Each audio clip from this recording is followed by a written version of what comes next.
বন্ধুসকল, দৈত্যগুৰু শুক্ৰাচাৰ্যৰ কথা আমি নিশ্চয় শুনিছোঁ। তেওঁ অসুৰসকলৰ গুৰু হোৱাৰ উপৰিও এক মহান জ্ঞানী তথা এক মহান নীতিকাৰো আছিল।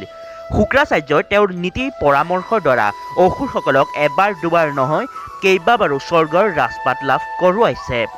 গুৰু শুক্ৰাচাৰ্যই জীৱন সম্পৰ্কে এনে কিছুমান কথা বা উপদেশ আছে যিসমূহ পালনৰ দ্বাৰা আমি জীৱনৰ সুখ আৰু সফলতা লাভ কৰিব পাৰোঁ।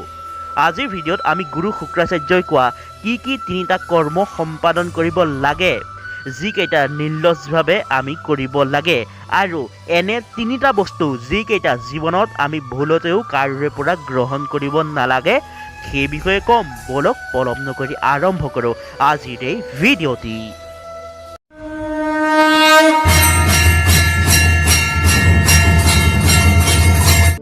গুৰু শুক্ৰাচাৰ্য অনুসৰি আমি এইকেইটা বস্তু যি স্বীকাৰ কৰিবলৈ কেতিয়াও লাজ কৰিব নালাগে। প্ৰথমটো হৈছে ঔষধ। বন্ধুসকল, শুক্ৰনীতি অনুসৰি যদি কোনো মানুহ ৰোগেৰে ৰোগাক্ৰান্ত হৈ থাকে, তেন্তে তেওঁ নিৰাময়ৰ বাবে চিকিৎসা বা ঔষধ গ্ৰহণ কৰিবলৈ কেতিয়াও লাজ কৰিব নালাগে। লাগিলে তেওঁ উপচাৰ কৰাজন তেওঁৰ শত্ৰু, প্ৰতিদ্বন্দ্বী বা নিষ্কুল আৰু দুখীয়াই নহওক কিয়।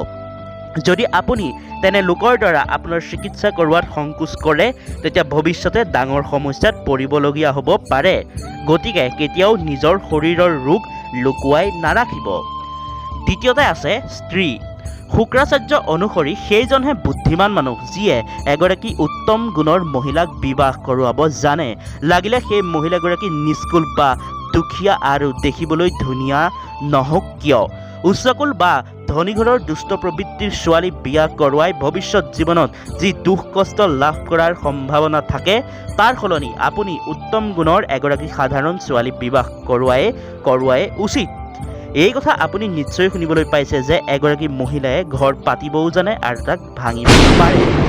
তৃতীয়তে হৈছে বিদ্যা। গুৰু শুক্ৰাচাৰ্যই কৈছে যে এজন বুদ্ধিমান ব্যক্তিয়ে কেতিয়াও জ্ঞান ল'বলৈ লাজ কৰিব নালাগে। লাগিলে তেওঁক জ্ঞান দিয়াজন এজন বৃদ্ধ লোক বা এক সৰু ল'ৰা বা দৰিদ্ৰ ব্যক্তিয়ে নহওক কিয়। বিদ্যা এনে এক বস্তু যি ভৱিষ্যতে জীৱনৰ প্ৰতিটো খোজত আপোনাক প্ৰয়োজন হ'ব পাৰে। এতিয়া আহোঁ আমি সেই তিনিটা বস্তু যিকেইটা আমি গ্ৰহণ কেতিয়াও কৰিব নালাগে। যদি এতিয়ালৈকে আপোনালোকে আমাৰ চেনেলটি ছাবস্ক্ৰাইব কৰা নাই, তেন্তে ছাবস্ক্ৰাইব কৰাৰ লগতে কাষত থকা বেল আইকনটি প্ৰেছ কৰি দিয়ে যেন ইয়াৰ দ্বাৰা আমাৰ নতুন ভিডিঅ'সমূহৰ আপডেট আপোনালোকলৈ গৈ থাকিব। বলক পলম নকৰি আৰম্ভ কৰোঁ আজিৰ এই ভিডিঅ'টি। প্ৰথমটো হৈছে বিনামূল্যে বস্তু লোৱা।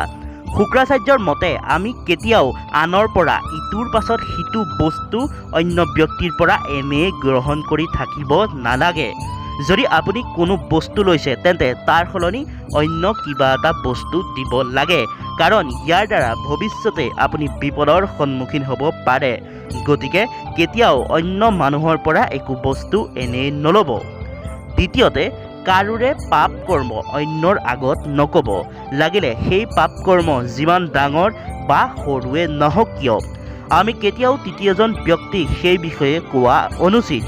ইয়াৰ দ্বাৰা আপোনাৰ অন্যৰ সন্মুখত নিজৰ মানদণ্ড হ্ৰাস পায়। তৃতীয়তে, পৰস্ত্ৰী। বন্ধুসকল, ভুলতেও কেতিয়াও এজন পুৰুষে অন্য পুৰুষৰ পত্নীক চকু দিব বা কোনো সম্বন্ধ স্থাপন কৰাৰ পৰা দূৰত থাকিব লাগে। এই বিষয়ে আমাৰ ধৰ্মগ্ৰন্থসমূহতো উল্লেখ আছে। এনে কাৰ্যৰ দ্বাৰা সমাজত আপোনাৰ প্ৰতিচ্ছবিও বেয়া হোৱাৰ পূৰ্ণ সম্ভাৱনা থাকে। বন্ধুসকল, এইসমূহে আছিল সেইসমূহ নীতি বা কথা যিসমূহ আমি ভৱিষ্যত জীৱনত প্ৰয়োগ কৰিব লাগে আৰু নালাগে। আমাৰ আজিৰ এই প্ৰস্তুতি কেনেকুৱা লাগিল কমেণ্ট কৰি জনাব। যদি ভিডিঅ'টি চাই আপোনালোকৰ ভাল লাগিছে, তেন্তে লাইক আৰু শ্বেয়াৰ কৰিবলৈ নাপাহৰিব। আৰু এনেধৰণৰ সনাতন ধৰ্মৰ লগত জড়িত ভিডিঅ'সমূহ চাই থাকিবৰ বাবে ছাবস্ক্ৰাইব কৰিব দৈবিক অসমীয়া ইউটিউব চেনেল। পুনৰ এটি নতুন ভিডিঅ' লৈ আপোনালোকক লগ পোৱাৰ আশা আৰু প্ৰতিশ্ৰুতিৰ সৈতে আজিৰ ভিডিঅ'টি পৰিল ইমানতেই সমাপ্তি। এতিয়া দিয়ক অনুমতি। ধন্যবাদ।